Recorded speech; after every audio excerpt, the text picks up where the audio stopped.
G'day! Welcome back to the channel and my glorious Technicolor curtains that people just love. Anyway, I'm making this video because I'm getting a lot of emails, about Mikey PhilyDroneLife and saying, what do you think? Well, I'm going to tell you what I think. That's what this video is all about.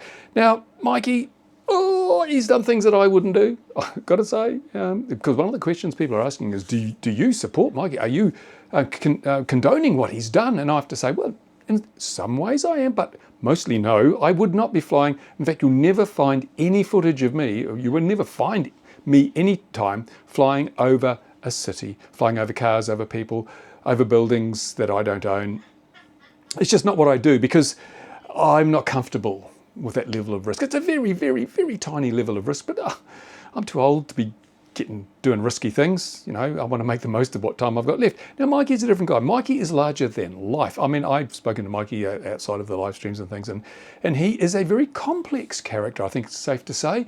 He's faced a lot of challenges in his life that I've never faced, and probably you've never faced either. So that shapes a person's outlook, and he realizes what YouTube is. YouTube is entertainment. People go to YouTube to be largely entertained, sometimes informed, but largely entertained. And for that reason, when he makes content, he likes to make it big. I mean, you know, is it larger than life?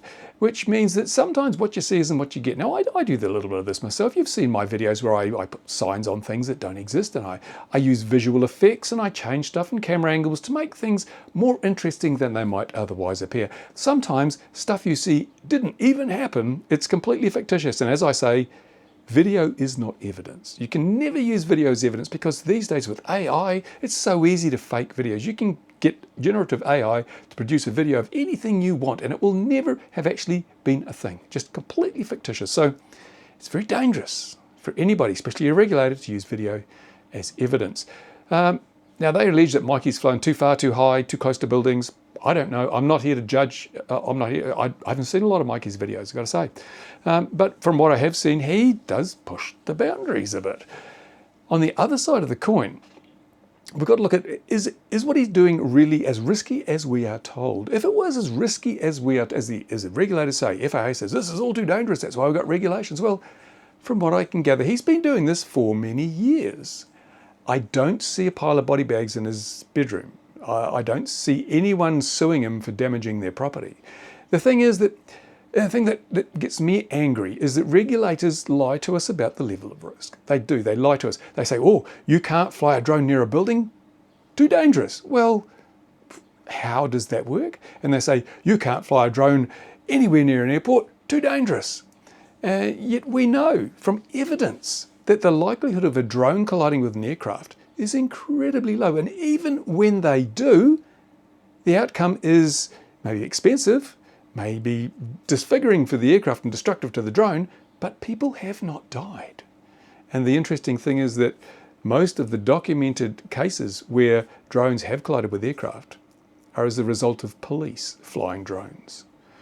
Yeah, so, but the whole thing is there's no risk assessment. If the regulators really believe what they told us, they do a risk assessment, have it independently peer-reviewed and publish it so we could all see how risky things are and why they're risky. And that would give us a better way of mitigating, managing those risks to keep everybody safe. But the regulators refuse to do that. Or should I say, they refuse to publish. I'm sure they've done the risk assessments, but they don't fit the narrative, so they don't get published because they don't want people knowing that these regulations are more about control than safety. Anyway, that's so, and I have to remind people who aren't regular viewers, I fly drones, but unfortunately, I can't even fly a little tiny toy drone in my own backyard. Oh, here we go. Here's a drone. Look, this is one. I cannot fly this in my backyard. This little tiny drone, palm of my hand. It's against the law for me to do that. I do it anyway. I just, because I know it's not about following rules. It's about maintaining safety. I can fly this in 100% safety because I'm always flying over my own property, and it is so light that even if this hit myself or anybody, no one's going to get injured, no one's going to get hurt, no property's going to get broken. The regulators don't understand that. Regulators are out of touch with the reality of the risks, and if you need proof of that, look at the Super Bowl. When the Super Bowl was being played, there was a 30-mile drone exclusion radius. You were not legally allowed to fly a drone within 30 miles of the stadium. Now, can someone please point me at any off-the-shelf recreational drone that has a range of 30 miles. There isn't any. So why should some kid who might have a toy something like this be forbidden to fly this in their garden under fear of huge penalties in the form of fines? Why should they be fined for flying a toy drone in their garden, which might have a maximum range capability of a few hundred yards? Why do they have to stop flying that when they are 29 miles from the stadium? It's because the regulators are out of touch with the reality of the situation. So we can understand why people like Mikey show a bit of contempt for those regulations from time to time, because they make no sense. I don't mind following regulations that make sense. But when you have a regulation that is senseless, they're trying to make a fool of you. And if we follow rules that are senseless, then we simply enable regulators to make more senseless, overly restrictive rules, because they'll turn around and say, thanks to our rules, there have been no deaths associated with recreational multi-rotor drone use. And they'll pat themselves on the back. Look, aren't we doing good? The reality is, it's not because of any rules they've made. It's because these things are so intrinsically safe that you'd have to work very hard to kill someone with them by accident. That's the thing. But you can't. They want to take all the kudos. They want to say, well, it's our regulations that have saved the day, and that's rubbish. That's a lie. So, with all the problems that the FAA has at the moment, I had to wonder. I thought, well, why on earth are they focusing now on Mikey again? They proposed these fines a couple of years ago, I think, and then it all went quiet. You know, he was still flying. The FAA just said nothing else, and they didn't chase it up. So I thought, well, what's going on? Maybe this is actually a concession by the FAA that he may be technically breaking rules, but nobody's getting hurt, no property's being damaged. We'll just let sleeping dogs lie. And that would have been a sensible move on the part of the FAA. But suddenly they front up and they're taking him to court to have the court enforce the fines that they are now finally actually levying rather than proposing. And I thought, I've got to get to the bottom of this. I need to find out why suddenly, out of the blue, they've decided to do this. So I sent my own little drone all the way across the Pacific Ocean to the FAA headquarters. Equipped with sensitive Wi-Fi sniffing technology, it tapped into the CCTV system at FAA headquarters. Here's what I heard. Here's what you can see.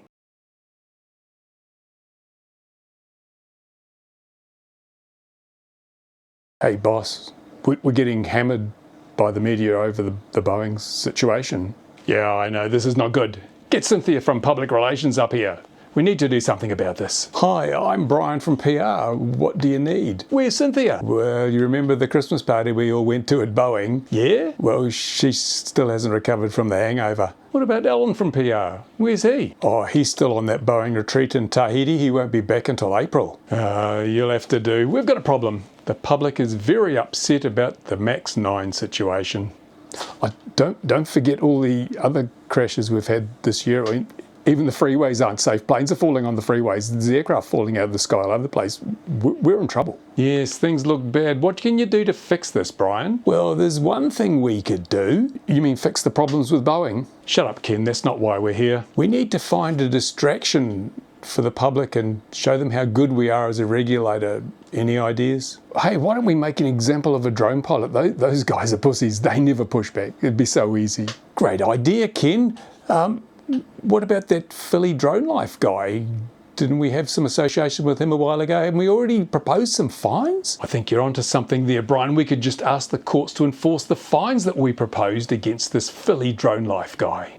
But he hasn't hurt anyone. This isn't about safety, you fool. Go back and read the narrative document again. My goodness. Could that be the case? Could it be that they are just now so in a hole because of their dealing with the Boeing situation, and manned aviation crashes on the increase, and airliners almost colliding on runways at airports because of their hiring policies?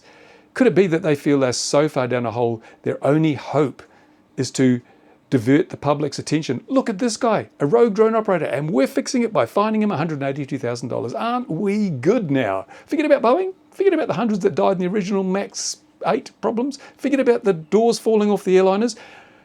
This guy's drone could have fallen on somebody's head. 249 grams of plastic. Yeah, I know. Well, yeah, I know that 737 MAX 9 door plugs are a lot heavier than that, and they do fall off onto the ground, and if you're unlucky, you'd get killed. But plastic, 249 grams of plastic. Can't allow that. $182,000 in fines. And My position is that regulations are not bad. We need regulation because from time to time we're all idiots. Mikey's an idiot. I'm an idiot. You're probably an idiot sometimes. We need regulations just to show us the boundaries, right? But the regulations should be proportional to the risk. They should be driven by the risk, driven by a risk assessment. And then you've got penalties. If someone does do something which is silly, then sure, penalise them. But make the penalty proportional to the crime. Now, you would not expect to be giving a sentence of capital punishment for shoplifting, would you? It's a disproportionate penalty. So why is somebody like Mikey, who is not a rich man, he lives on the bones of his ass, he doesn't have assets, doesn't have money, doesn't have a job, why is he being penalised to the tune of $182,000 when he never hurt anybody, he never damaged anybody's property? And as far as I can see from the videos, nobody was ever put in real risk. And if there was somebody put at risk, I would love the FAA to tell us who they are so I can talk to them and get their side of the story. Was there a victim? If there's no victim, then $182,000 sounds a little disproportionate to me. And ineffective as well, because you might as well fine him $30 trillion. He's got just as much chance of paying the $30 trillion as $182,000. And if you fine him $30 trillion, you've solved the national debt problem overnight. If you're going to fine someone in a punitive way that's going to be effective, you need to make sure it's an amount that they can pay, an amount that's very hard for them to pay, but still within their grasp. Now, Mikey, there's no way he's going to pay or able to pay $182,000 fine. So that's a completely ineffective penalty. I'm not going to pluck a figure out of my backside because I don't know the specifics of the situation, but I would have thought a fine that was 2 orders of magnitude less than that might have been a better option. But I'm not the FAA. The FAA has a problem. They've got to try and convince people like me and other drone flyers that we can trust them, that they are rational, reasonable people. We should respect them and therefore respect the regulations they create. They're failing. Remote ID is another great example of this. When they finally get round to enforcing the remote ID system that they have totally screwed up, having to defer things twice in 2 years because they didn't know what they were doing, another reason to shine the spotlight somewhere else perhaps, when they finally get round to enforcing, and on March the 16th, they're going to be shocked at the levels of low compliance in some sectors of the hobby.